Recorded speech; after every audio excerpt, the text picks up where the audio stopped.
Həyat yoldaşının şəklini ölənə qədər cibində gəzdirən aktyorumuzun kim olduğunu bilirsiniz? Doğrudan da o əcdahadan xaricdə varsa, bəs o əcdahadan niyə bizdə yoxdur? Heç əcdanın yeridir. Keç mətləbə.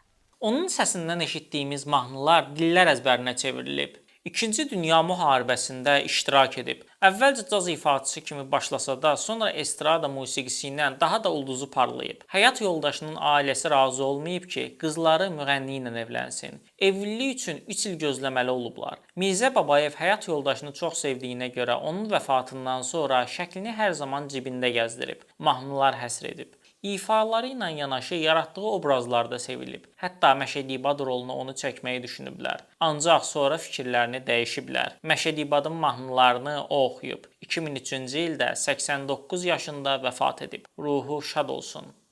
Bəs sizin ən bəyəndiyiniz Mirzə Babayev ifası hansıdır? Rəydə yazın.